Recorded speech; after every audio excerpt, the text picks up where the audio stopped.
हाय। ये एक्चुअली ये पेशेंट जो है इनको एटलीस्ट 3 प्रॉब्लम एक साथ पेशेंट को हुआ है। इनको पार्किंसन का भी प्रॉब्लम है, साथ में ब्रेन स्ट्रोक भी आया हुआ है और स्पाइन का एक फ्रैक्चर भी है। जनरली फिजियोथेरेपी में ऐसे पेशेंट बहुत कम मिलते हैं कि एक साथ 3 बीमारी 3 साथ हो जाए, पार्किंसन, स्ट्रोक एंड साथ साथ फ्रैक्चर, तो काफ़ी कॉम्प्लिकेटेड मैटर हो जाता है। तो यहाँ physiotherapy is very useful and helpful. यहाँ पे हम पेशेंट को थोड़ा सा स्ट्रेंथनिंग एक्सरसाइजेज भी और मोबिलाइजेशन भी, और जो ट्रेमर जो जनरली पार्किंसन में आ जाता है कि ट्रेमर को ठीक करना एकदम संभव तो नहीं कि मैं फिजियोथेरेपी से ठीक कर दूँ, मगर एटलीस्ट हम लोग इस पर प्रिवेंशन पे कर सकते हैं कि पेशेंट का एंड्योरेंस बना रहे, पेशेंट की मोबिलिटी मेंटेन रहे और ट्रेमर जो है आगे ना हो, इस पर हम लोग काम करते हैं। तो initially exercises is very important to further prevent the disorder of these things, and patient can gradually move step by step to the strengthening exercises. तो हम लोग स्टार्ट एंकल से करते हैं। बेसिकली सिंपल फर्स्ट आपको करना है द एंकल एक्सरसाइजेस। यहाँ पे आप 2 से 3 मिनट आप इसको एक्सरसाइज दे सकते हैं, जो थोड़ा सा रिलैक्सेशन के लिए होता है। साथ में आप थोड़ा सा काफ का स्ट्रेचिंग भी देते हैं, पिछली थोड़ा सा काफ स्ट्रेचिंग भी देते हैं। नो राइट, तो make the relax the patient, then we do the, तो ढीला कीजिए the passive movement of the नी।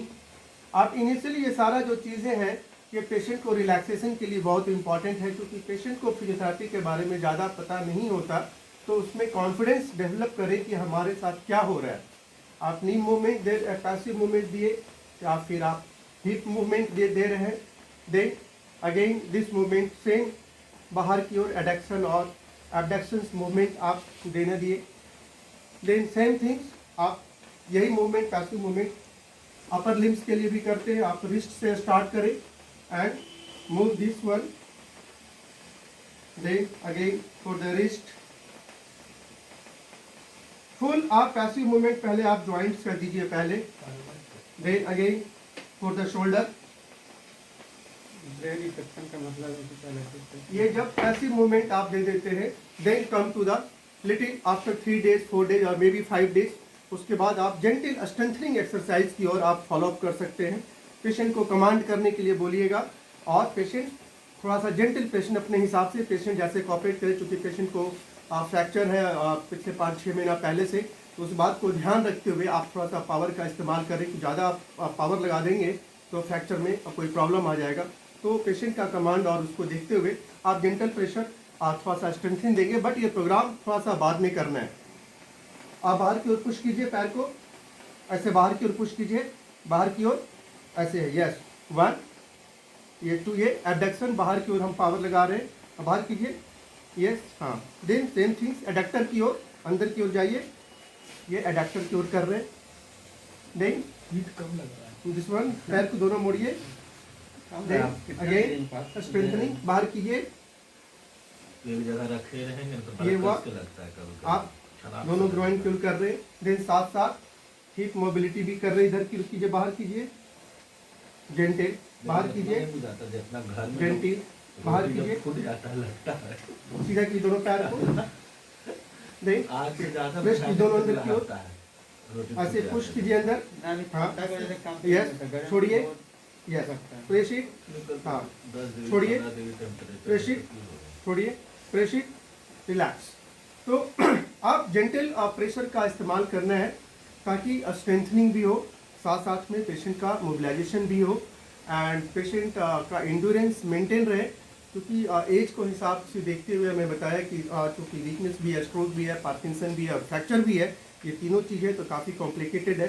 ऐसा पेशेंट्स को आप ग्रेजुअली उस पेशेंट का कमांड को लेकर के step by step he follow कर सकते हैं। देन सेम थिंग आप strengthening of the upper limbs, just hold this upper this hand, this one, tell the patient yes, move it, yes, strengthening कब कर रहे हैं, just finger का, then wrist upper this one, yes, अंदर की ओर, same movement बाहर की ओर भी करा सकते हैं। ये पावर लगाते समय सिर्फ आप अपना मैनुअली आप थोड़ा ध्यान देंगे कि प्रेशर कितना पेशेंट को कंट्रोल कर रहा है। इसके लिए कोई फिक्स रूल नहीं है, आप अपने हिसाब से पेशेंट को मॉनिटरिंग करना है और उस हिसाब से पेशेंट को कंट्रोल करना है। देन आउटसाइड एक एक मसल के एक एक पोर्शंस को आप जेंटल करना है, don't use the most power, बस जेंटल स्ट्रेंथनिंग। देन आउटसाइड बाहर की ओर, यस वेरी गुड, ये बाहर की ओर हम पावर लगा रहे हैं। ये स्ट्रोक पेशेंट जहाँ जनरलाइज वीकनेस है इसमें हेल्प करेगा। और समवॉट पेशेंट की जो स्किलफुल मूवमेंट है, जैसे कि खाना खाना, पानी पीना, जो भी घर के जो कुछ काम करना है, वहाँ स्किलफुल मूवमेंट को इम्प्रूव करने में ये एक्सरसाइज काफ़ी हेल्पफुल है, क्योंकि पेशेंट का स्किलफुल मूवमेंट हैम्पर हो जाता है इस तरह के डिसऑर्डर्स में। देन आप इसको सपोर्ट कीजिए, एल्बो को, रिस्ट को सपोर्ट पेशेंट को, एंड देन कम डाउन। ये देखिए एल्बो ना मुड़े जो ज़्यादा बेटर है, ताकि आपका प्रेशर बराबर बराबर और बैलेंस आना चाहिए। This one, then again same thing अब देखिए इस हाथ से हम प्रेशर नीचे की ओर लगा रहे हैं और हम इस रिस्ट से ऊपर की ओर लगा रहे हैं। ये देखिए एक तरह से असिस्टेड एंड असिस्टेड एक्सरसाइजेस दोनों हो रहा है।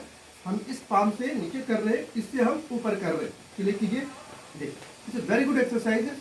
ये देखिए very good balance exercise, should be rhythmic and balance. Jerk नहीं लगना एक्सरसाइज में, झटके लगने से result will come less. So smoothly जाइए, ये देखिए that's very good, beautiful, right गो। हाँ then bend it, both legs and breathing थोड़ा सा कराइए पेशेंट को, गो अप। मगर मैं बार बार बोल रहा हूँ, थोड़ा सा फ्रैक्चर को आप एसेस करते हुए एक्सरसाइज को कराइए। यदि कोई भी एक्सरसाइज कराने से पेशेंट को थोड़ा सा भी कोई कॉम्प्लिकेशन हो, कोई दर्द बढ़ जाए, आप एक्सरसाइज को उस समय बंद करके आप मेरे से कंसल्ट कर सकते हैं, या आपके निकटतम डॉक्टर जो भी आसपास है उनसे आप कर लीजिए। पेन बढ़ते समय आप don't do the exercises. So this is the breathing. सीधा ये पेशेंट बैठिए हमारा प्लीज, पैन पे कीजिए। ये पेशेंट काफ़ी दूर से आए हैं हमारे पास, गया से आए हैं। आप पेशेंट अब कहाँ से आए हैं? क्या से? आप ये गया से आए हैं।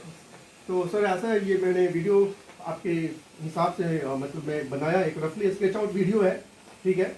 और इस वीडियो को सहारा लेकर आप एक्सरसाइज घर पे करते रहेंगे, ठीक है। It's not not a landmark exercise, यही नहीं है कि जो हमने बता दिया वो एक लैंडमार्क हो गया, एक रफली स्केच आउट आइडिया है, तो समझना जरूरी है, ठीक है। तो thank you this watching my video. ये हमने ये वीडियो पहली बार इस तरह का बनाया है कि जिसमें कि पार्किंसन भी है और फ्रैक्चर भी है और पैरेलली और क्या था, एक फ्रैक्चर, पार्किंसन है और स्ट्रोक, ये तीन डिसऑर्डर पेशेंट में एक साथ है। मेरे साथ भी मुझे लग रहा है कि ये पहला केस आया है जिसमें तीन डिसऑर्डर एक साथ हो गए हैं और पेशेंट काफ़ी मुश्किल हालात में है। और दवाई के साथ मुझे पूरा उम्मीद है कि पेशेंट इस फिजियोथेरेपी को फॉलो करेगा तो मुझे काफ़ी आराम मिलेगा। Thank you my watching my videos. यदि आपको पसंद आता है तो इसको लाइक और शेयर और सब्सक्राइब भी करें, लोगों को बताएं कि फिजियोथेरेपी का क्या आज की तारीख में अहमियत है। Thank you.